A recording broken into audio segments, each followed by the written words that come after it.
hello, hello, and welcome back to Arts Respond on WNHH Community Radio. I'm Lucy Gellman, and I'm very excited to be coming to you today. It's a Tuesday, it's not a Friday. Our regular spot is on Friday, but that's okay.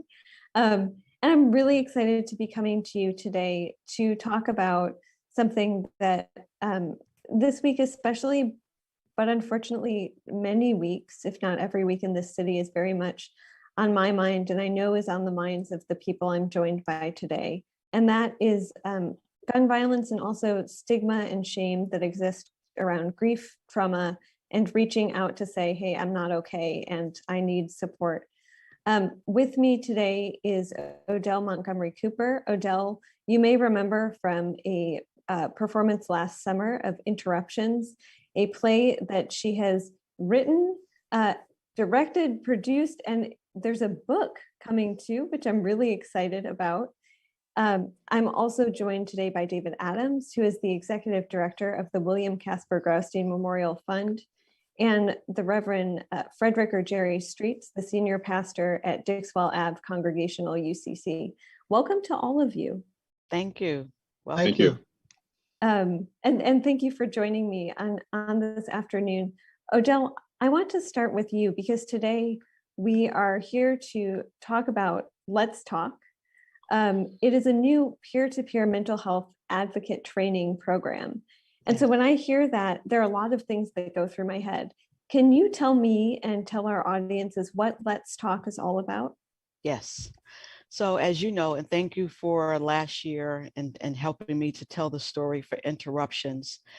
Interruptions told the story of losing my son to gun violence. And unfortunately, doesn't matter that it wasn't at the hands of police, but it was at the hands of another young Black man who was later identified as a serial killer in New Haven, someone that's been the life that's been happening. We see that's happening in our city. Well, what happened from that, and I began to tell my story, and the production went very well. It had a lot of conversations. People wanted to continue to talk about Interruptions and looking at the behaviors of mental health. It was supposed to be a stage production, but then COVID happened, so it became a virtual production. And in the midst of shifting from a stage to a virtual production, I'm now in the house and I'm now dealing with COVID, which actually became another layer of trauma for me, and like many others that I did not realize. And I began getting depressed and anxiety and started feeling certain ways that I wasn't used to feeling. So like everybody else, you get a Zoom license and you start talking to people. So as I'm talking to people about the production, asking questions, and they're able to identify mental health behaviors in the characters that were in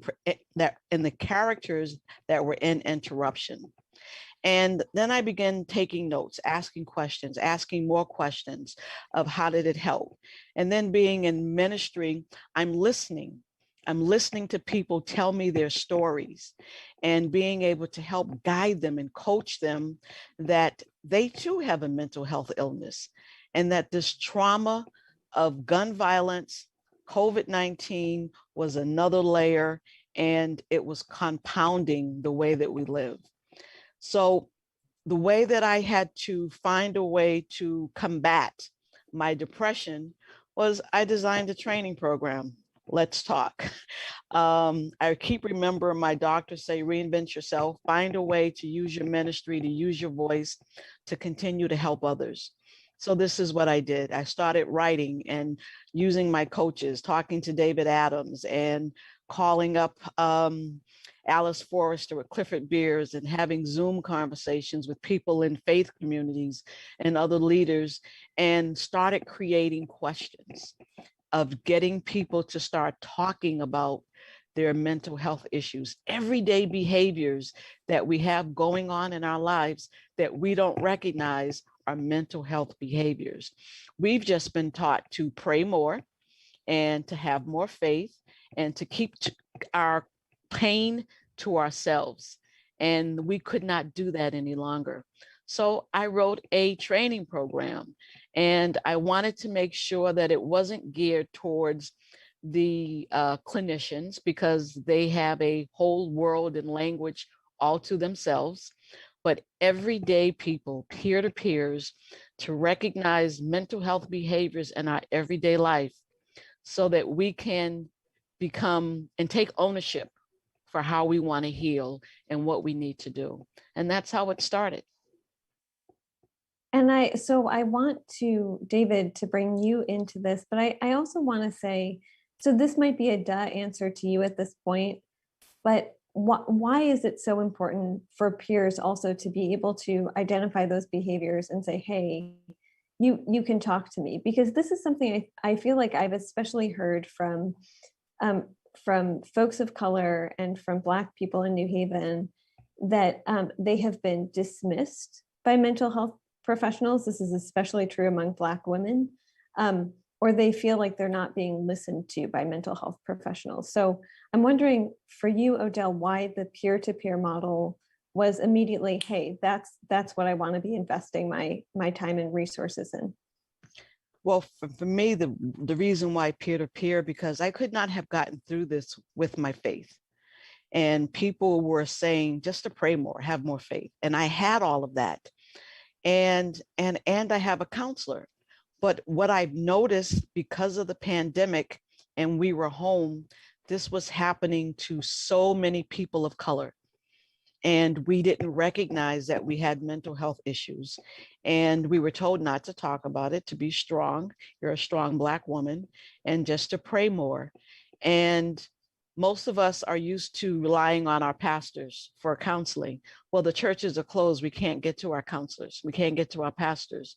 So I wanted to do something for everyday conversation for people that looked like me, who it didn't matter what your zip code was, your education, mental health had found us and was knocking on our door, and we were deteriorating, and we needed to do something. We couldn't, there aren't any counselors in our community, and you're right, who do we talk to?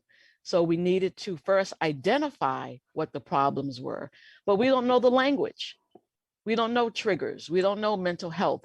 We think all of this is just related to Vietnam vets or people who have gone to war. Well, gun violence is a war. COVID is a war, and it knocked on our door. And how do we teach us the language that we need to recognize those behaviors? That's why peer-to-peer. Yeah, and David, I see you nodding, so hop in, please.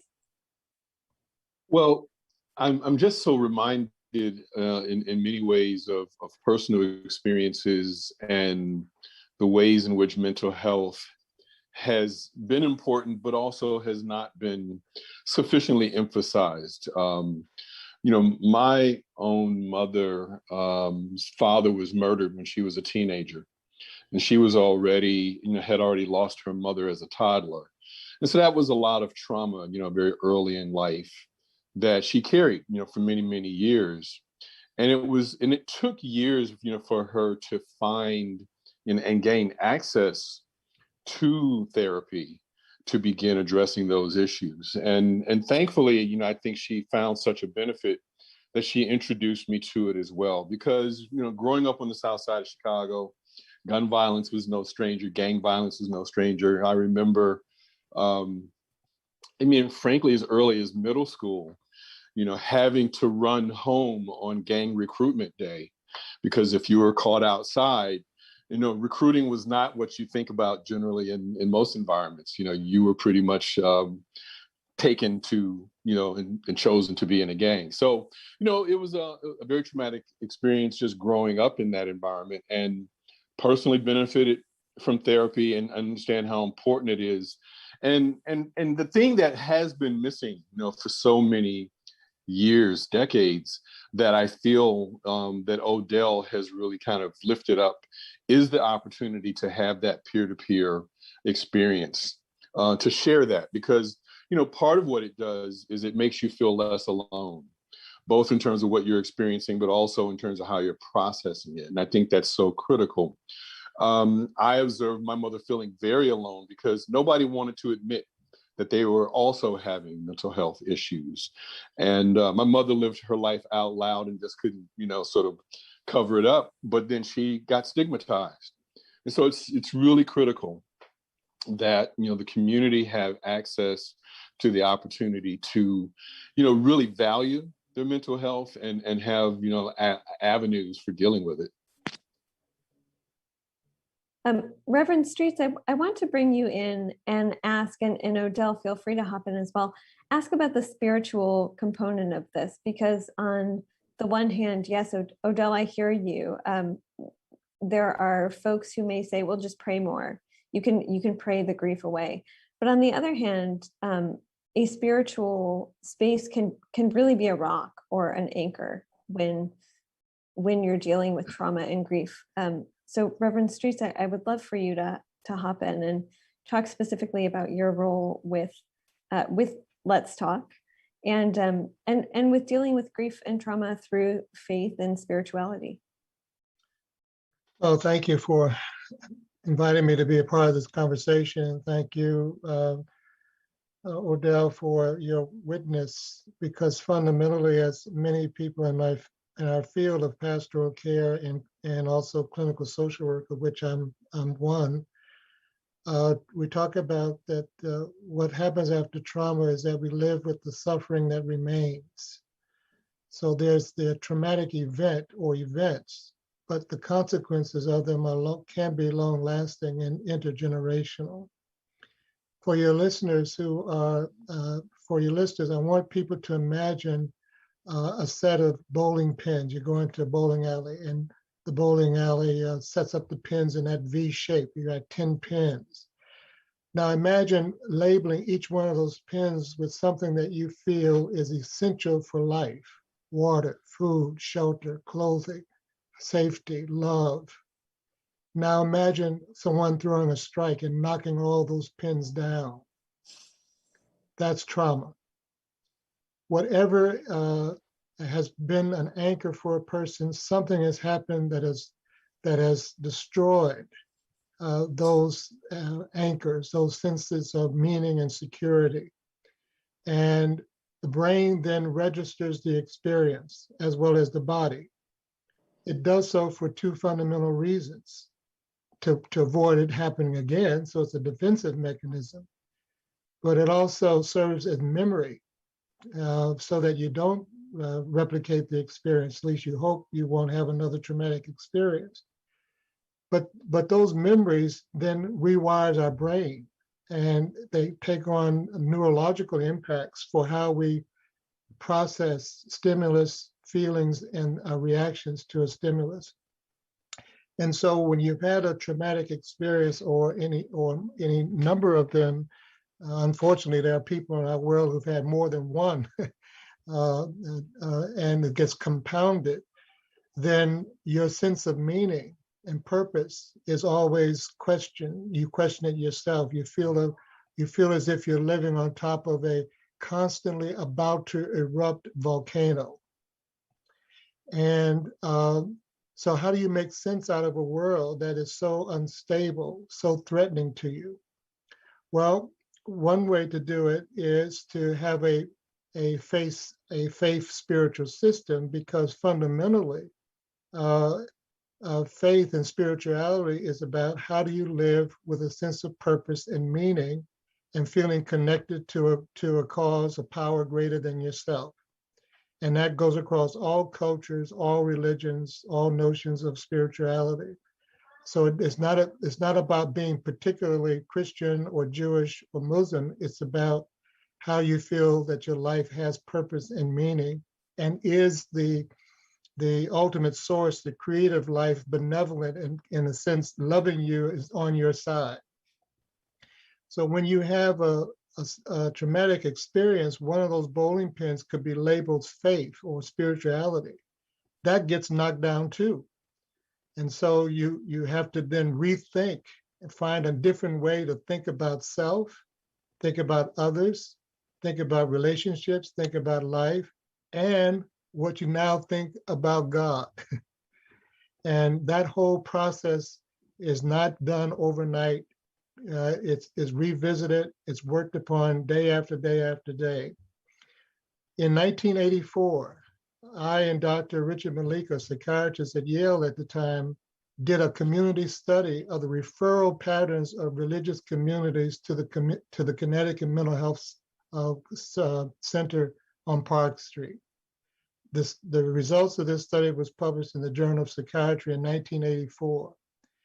What we discovered is that a significant number of Black clergy were referring people to the Connecticut Mental Health Center, but the mental health center was not reciprocating. They were not responding to the clergy referrals or including the clergy in how they might be helpful to the parishioners that the clergy were referring them to. So there was a disconnect. That still exists to this day in a general way. There needs to be a greater partnership between the established mental health community of treatment and the religious community, because they both have something to offer. It's not like religion has nothing and psychiatry has everything. They have both something to offer, and they have to respect what each brings to how people then try to restructure their thinking and therefore their behavior and how they regulate their feelings. So keep in mind that there's a stimulus and then there's a response. What people who have been traumatized have to learn is how to pause in between the two. Because if you respond directly by the stimulus, that response could be more destructive or harmful. And it takes support and support of friends, and what Odell is doing with the peer-to-peer, a confidential, safe space where people can tell their stories, so that in the telling of the story, they are owners of it, but they're also owners of how they're going to recreate the story. And the recreation of the story does not negate the trauma story. That the trauma story gets integrated. So it's not about denying what happened. It's about looking at what happened, understanding how you can become your own agent in that scenario and creating a new life for yourself.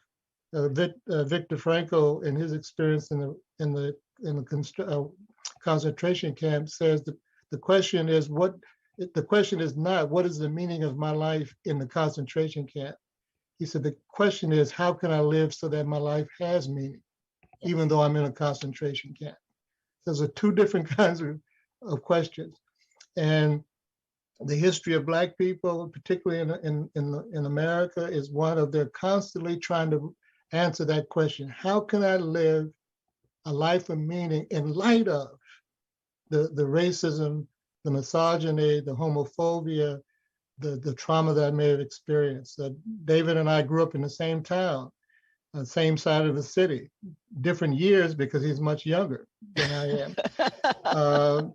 And I remember those times of avoiding the gangs. And I also know how it is now, and looking back on it, that there were a lot of people who were trying to do the best that they could do, but they were living with less robustness. They were depressed, but not exactly in the clinical description we would give now, though there is that too, when you might need therapy and medication, when something organic might be going on. But it's a kind of lethargy, a kind of feeling that you're walking through life as if life was a big vat of peanut butter. And all you could do is just keep throgging through it. And you still make meaning. You still make peanut butter sandwiches, but you still got to throg through the peanut butter. And so I saw a lot of sadness, a lot of depressed people as growing up, that I now look back on and see what it is I understand what it is that they were going through. The other quick thing I would say, Lucy, is that we have to be very careful not to pathologize normal reactions to trauma. That when someone has had a difficult life and they get sad and they're having struggles and they're tearful and all that, they're not mentally ill. The mental illness is not the same. It's a norm. If you've had some of the experiences that some people, that stories that Odell and and David I know about, and you think about their behavior, you would say, of course, you're not crazy. That's very normal given what you've gone through, you know. Not that it should be legitimated or excused away, but you help people to recognize that what they're doing, what they're going through is a normal reaction for them as a human being. And now how do we get on the other side of that, that dilemma, if you will? And before I forget, in addition to Odell's book, when it Ready for All of Us, I worked with a young woman out in California. Her name is Monica Coleman. Monica is an Episcopal priest, and she's published a book called Bipolar Faith. And it's her journey from depression to faith, because she was bipolar and didn't know it until she got a proper diagnosis. And the proper diagnosis came as a result of someone asking her one simple question: how are you feeling? Not how are you doing? Because at the time of her bipolar episode, she was an A student at Harvard, producing great papers, graduating with honors, but was bipolar. And she said, not until someone asked me how I was feeling, not doing, because we can do stuff and make the world think we're doing fine. So what Odell's program peer-to-peer is doing is getting at that question: how are you feeling? And how did you get there? And how are those feelings either helping you or hindering you from living your best life? And that's exactly. Go ahead, Lucy. I'm sorry. I'm sorry. Luckily, I didn't sneeze into the mic. That would have just been gross. But I wanted to ask Odell, I think we're headed in the same direction, which is I wanted to talk about curricular development and how this program evolved. I'm someone who I like to look inside things and see how the gears are turning. So how did it evolve? I said it started because I realized that I am a storyteller and I am resilient. And I've learned a lot about myself in terms of looking at myself through my trauma and understanding not what I don't have, but what do I have, which is very important. And I'm resilient. So with that, and I'm also, through my life, I've learned to give back. I've spent my career either in culinary or workforce development, helping people to reinvent themselves. That's the space that I've been in. I thought I was going to be helping people to reinvent themselves in technology, but God has something different for me. He said, no, you're going to talk about mental health, which is I'm learning as I move along.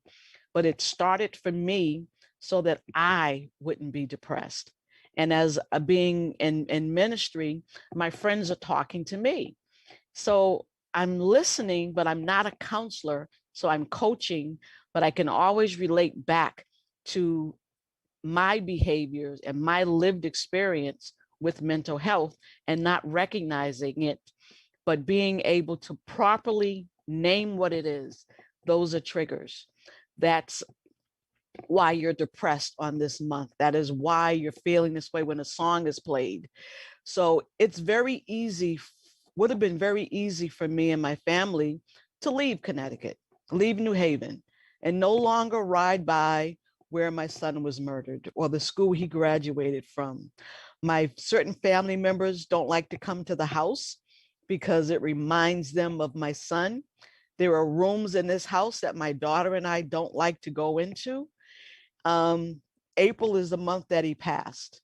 April is the month that he was murdered. So I know this is a triggering month for me. But I learned through counseling and my faith to get through it. So the common thread, in which I know how to do, but still struggle with it, is I can design a program, and I'm had to figure out how to do that. When what Reverend Streets probably doesn't know is a year on my son's birth date, a year after he died, I had a brain aneurysm on his birth date. And the stress of that, the trauma of that is, doctors are like fascinated with it. I'm like, okay. They're like, yeah, because it happened on his birth date. And my prayer was to God was, give me a reason to celebrate his birth date. I'm never going to like April 23rd, but give me a reason to want to celebrate his life and not to feel that it was for in vain. So what does God do? He gives me a brain aneurysm and saves me on my son's birth date. The doctors told my daughter that I was going to die on my son's birth date. And I had to give up all the pain and grief that I was feeling and give it to God so that I could fight for my life. So I now have a reason to love this day. And it was through my faith that that happened, and my will. So the components of Let's Talk are 9 components. And there we talk about faith as the common thread through this component because you need it in partnership. We talk about social justice because if you remember in the production, my son was murdered outside of Slice Pizza Bar, where for 5 years, a young Black man was shot every Friday night at 1 o'clock. So I was told to find a way to honor my son and to turn the trauma into a healing. So we took them to court. We challenged their liquor license. They lost, and they lost their liquor license, and now they closed. And in the last 4 years, you haven't had any more shootings outside of that area. So using my trauma and turning it into healing. So we talk about social justice. We talk about trauma, post-traumatic stress disorder, and also post-traumatic slave syndrome, because we were taught to keep this to yourself. We were taught to go back to work. We were taught this, and it's a slave syndrome mentality. And here I am lying in the OR. I'm lying in the ER, getting ready to have brain surgery. And I told my daughter, don't forget to go to work and pay my bills. And that was something that she and I later had to talk about. She said that she was devastated, that she knew that I was dying, but the only thing I can say to her was go to work and pay my bills. Slave mentality, and it's what we pass on unknowingly, generation to generational trauma. Then there's grief, but like Reverend Street says, we have it inside of us. Something is inside all of us that we can take accountability for, and to say, I want to live and I deserve to live differently. I don't have to live like this, but we have to recognize what depression looks like. We have to recognize anxiety, denial. We have to recognize these behaviors and call it, name it, address it, and say, I need to deal with it, and it be okay. And one of the things that David Adams said to me and Alice Forrester said is that I was being transparent, and being in ministry, you're not supposed to talk about these things. You're supposed to just have more faith. But I needed to be transparent and to say, we're disrupting the silence. We need to talk about the impact that gun violence or any type of trauma is having on our everyday lives, and recognize it, name it, and call it, and to do something with it. And that's how this component works. So it's 9 sessions, and I teach on the education of these 9 topics. Then we look at the production for the characters and the behaviors that are showing up in somebody else. And then we say, how does this relate to you? How does this relate to people that you know? So that's what we do with this component. And that's the way that it's designed. So when the book will be finished, I'm testing the model now with a group of 10 religious leaders and lay community, and we're testing it so that the questions are valid, the way it works. And the book will be finished. I'll go to edit at the end of this month, and it will be reviewed again by Alice Forrester. who told me there aren't any more stages of grief. We just grieve, and we grieve differently, and we grieve in no particular order. So I had to rewrite a whole lot of things. But this is what it's about, Lucy, helping us to, and it's for people of color and people who were told, unlike Reverend Streets, who says, yes, you can get mad at God. Yes, you can question God. Most preachers and pastors tell us we're not supposed to do that. And that is what's hurting us, because God can handle it. Yeah. Now, we sometimes forget grief is I mean, the simple way to understand it is grief is what we feel in response to a loss. That is a loss of something that's significant to us. Certainly a loved one. It's for some people who have not had a loss of a loved one, have lost a job or lost other things that's very, very dear to them. And so they feel incomplete because of that loss. And the grieving process is there's no cookie cutter approach. There's no cookie cutter timetable. And so sometimes even religious people mean well, but if you share with them your story 2 or 3 years later and you're still evidencing symbols, signs of grief, they'll say, oh, that happened, that was a long time ago. Haven't you got over that? I mean, they don't mean to be harmful, but they just don't understand that the grief process is individual in many ways, and that it's open-ended for a lot of people. And we just have to learn how to be present with people without being prescriptive, Yes. just being present.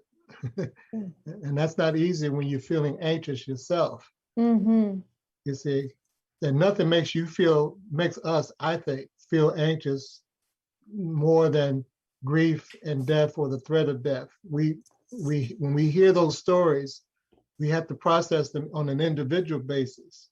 And sometimes we get stuck in our own responses that makes us anxious in the presence of someone else who is going through it. And what they need is not our anxious presence, but our presence, that doesn't stimulate more anxiety in them. Yeah.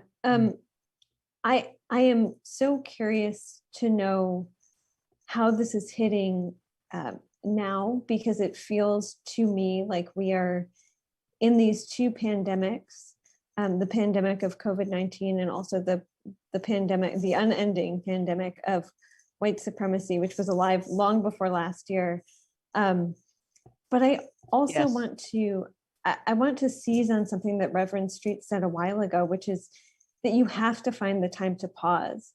And Odell, that was still sitting with me when you shared the anecdote of being in the hospital, in the ER on a gurney, being wheeled into surgery and saying, don't forget to pay the bills, don't forget to go to work. And so how can people who are dealing with grief and trauma, which I agree it is a lifetime process, there's no period on it, how can they find the time to pause when we are in a society that is still so dictated by capitalism, by this mindset that grew out of white supremacy? Lucy, we have to find the time to pause, or we'll die. Yeah. I did not find time to pause and had the brain aneurysm. I was in the mindset, go back to work, keep busy. Your loved one doesn't want you to live this way. These are all the statements that people say, like Reverend Street they say it to make, and they mean well, but those are the hurtful comments that we say. And I should not have gone back to work. We think about when we get a career, a job, oh, I got 2 weeks vacation. But we need to start thinking about, I have short-term disability, I have long-term disability. I know about the family medical leave, that those benefits as well are important because they're part of our mental health. We need to understand life insurance so that if something happens to a loved one, then we'll be able to not feel pressured that I could bury them and still live. These are all the components that are so important. But if we don't take time to pause, we will continue to carry the stress, continue to move forward, and it becomes detrimental. And because of COVID has put another layer of stress on us, where not only are the young people picking up guns and killing each other for territory that's not theirs, the women are forced to live with their oppressors who can't go outside. There is no, I can go to work. We're living with our abusers. And now we're seeing more women. Women are being murdered by their loved ones, by their spouses, by their children's father. Their children are seeing their parents kill the other parent. We're drinking, we're drugging. It's this pandemic. We have to pause and we have to talk about what it is that we're going through, or we're never, ever going to be able to heal. You know, Yeah. if we eat candy, we get a toothache, we know what to do. But we can recognize it because we're used to it. We're not used to naming and claiming mental health issues. And we're taught to take our trauma and to just keep it inside. We have to be able, and what I've decided to do was to turn my trauma into a healing, because God saved me for a reason. So I'm taking this trauma that I got from New Haven and I'm turning it into a period of healing to help others to identify that there is a path towards healing. It looks different for everybody, but there is a path towards healing. David, I want to bring you in. You know, as I was listening, I was thinking about the challenge of a lot of the people that we support who are on the front lines of a lot of the trauma, and who, you know, frankly, don't take care of themselves, don't have the opportunity, the resources, the support systems to do that, but are directly, you know, bumping up against the microaggressions, the macroaggressions, the just the myriad of traumas that happens in our community, and how critical it is that some way, shape, or form there needs to be a way to, you know, hit that pause button, step back, and deal with that healing.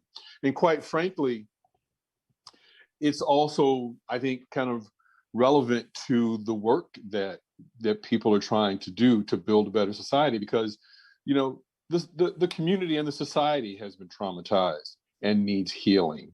Our school systems, our criminal justice systems, our healthcare systems have all been traumatized primarily by capitalism and white supremacy.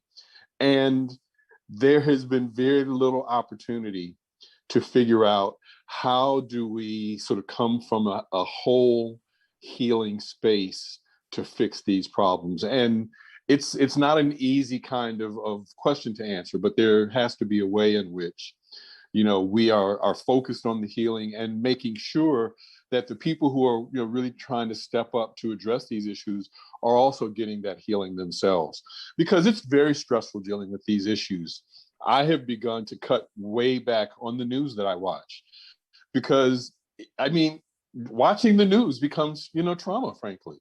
And it's ironic, you know, a lot of times I'll switch to sports thinking, well, that'll, you know, be a diversion or a distraction, but it bleeds over into that space as well, because you really can't escape the pandemic anywhere you go, either of the pandemics anywhere you go. And so there has to be attention to the healing that needs to happen on every level. Yeah, there's so much about our culture, our society as a whole, that is far more geared towards consumerism and greed. It's not geared toward health. I mean, there's a reason why the better food costs more than the bad food. You can go and stock up on, you know, all the bad food with less money than you have to get, you know, more healthier food, for an example. Or, as we know, there's some communities don't even have adequate grocery stores to make those kinds of choices. But we're surrounded by so much stimuli that's pushing us in the wrong direction.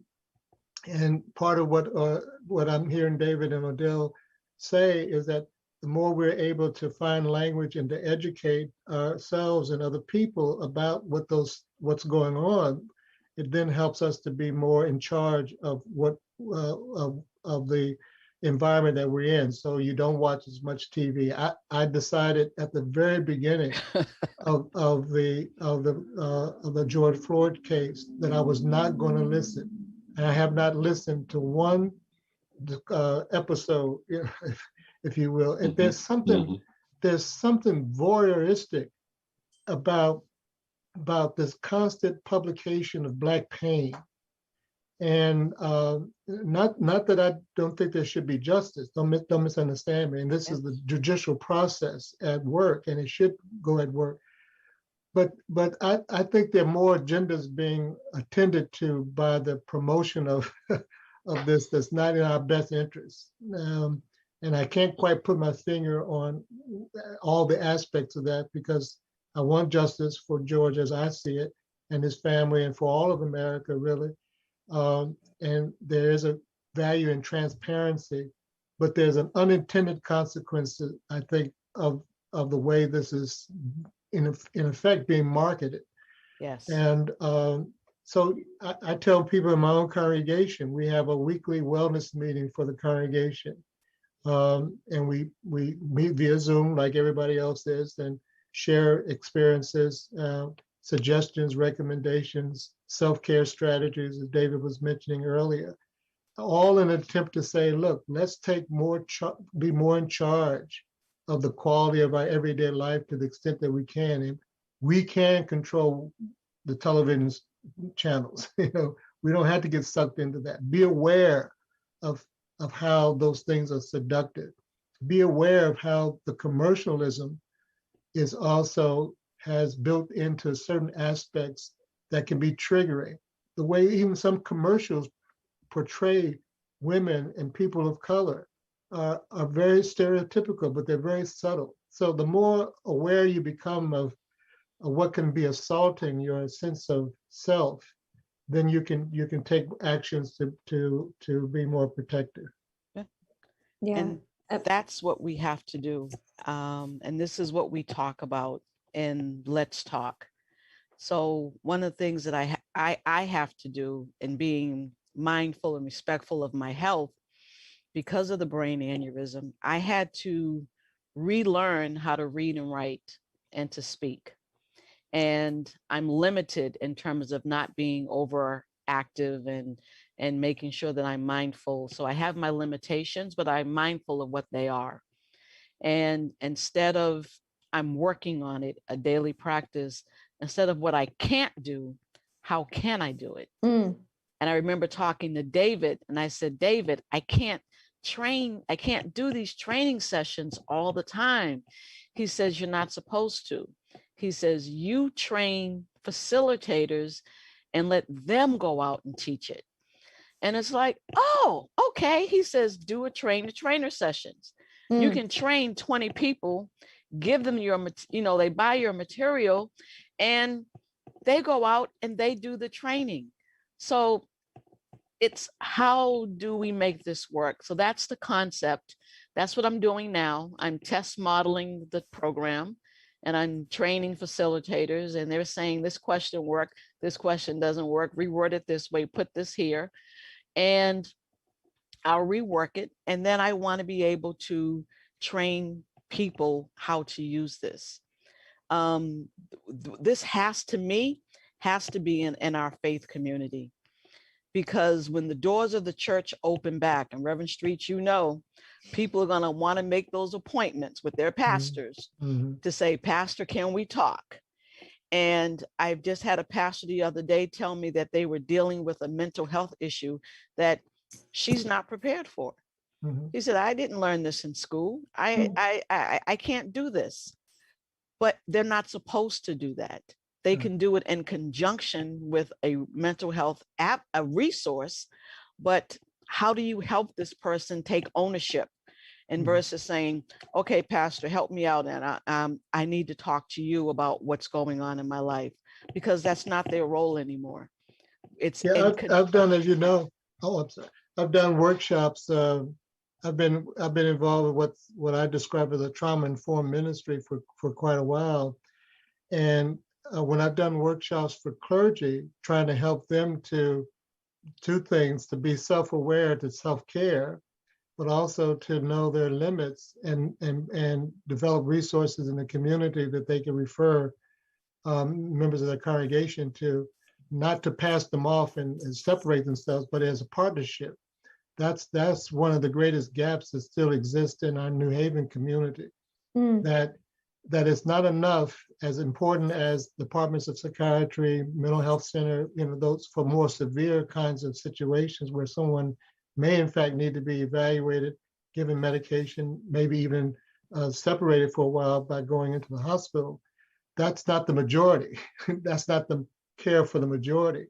So what's going to be needed more are those healing circles, those healing conversations, those peer-to-peer meeting places that Odell is creating.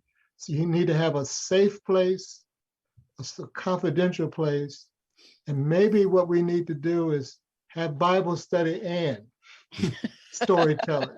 It's not just coming and study the Bible or verse, but letting people know that they can come and have these conversations on a regular basis, held in our churches, our mosques, our synagogues, with people who've been trained like Odell is doing to facilitate those conversations. Because pastoral care is when it's done right, is ethical care too.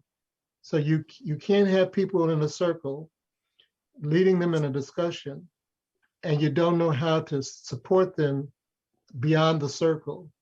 You just can't, because you can open up things that needs to be addressed. So you need to understand what you're doing, understand where the resources are that you can refer people. But most importantly, Odell's model is showing it's been around for 100 years. It's like what was embedded in the AA model, and it's embedded in the MAD model, Mothers Against Drunk Driving. When regular everyday people find safe space to support each other, to listen, and to be vulnerable with each other, that creates chances for healing. David, I see you nodding, and as our time is winding down, I want to make sure that you get in there. And then Odell, I would love for folks to know how to find you and to find your programming. So David. Well, I just wanted to add, one point. I think one of the things that has to be addressed is how much the stigma has inhibited men, and especially Black men, from taking advantage of mental health resources. And I think we have to normalize it. We have to say it out loud.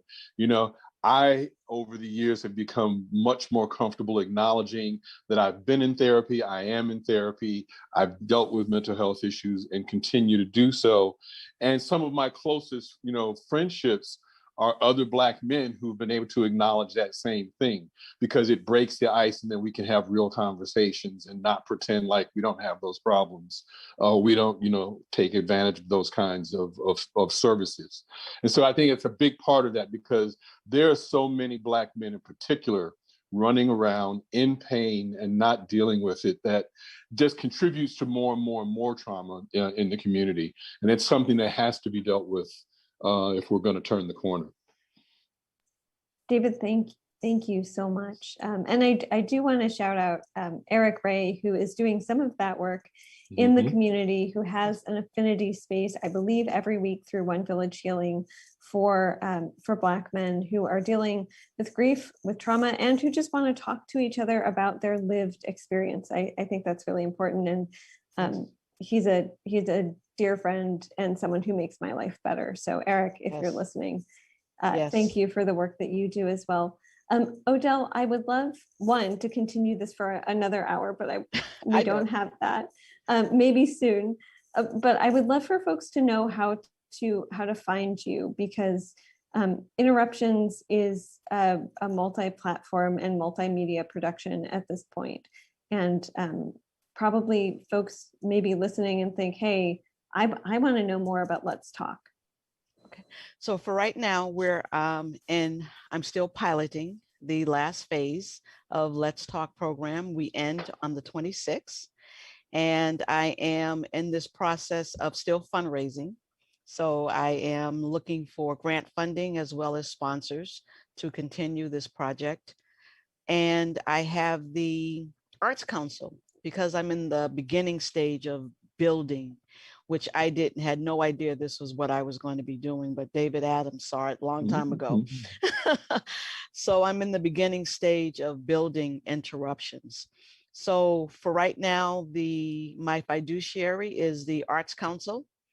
So they can contact the Arts Council or they can reach me via email, which is interruption62@gmail.com. And the production is on YouTube, Interruptions, Disrupting the Silence. It's still posted it's still offered out there for people to see it and watch it, and can email me for dialogue and questions. And I'm now turned into a podcaster where I'm talking about disrupting the silence and various interruptions in people's lives that we're not supposed to talk about, and how we can find a way to heal.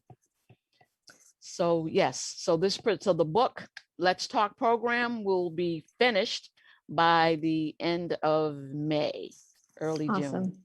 Awesome. I want to thank you all so much. I know we could continue this for much longer, and I look forward to a future conversation.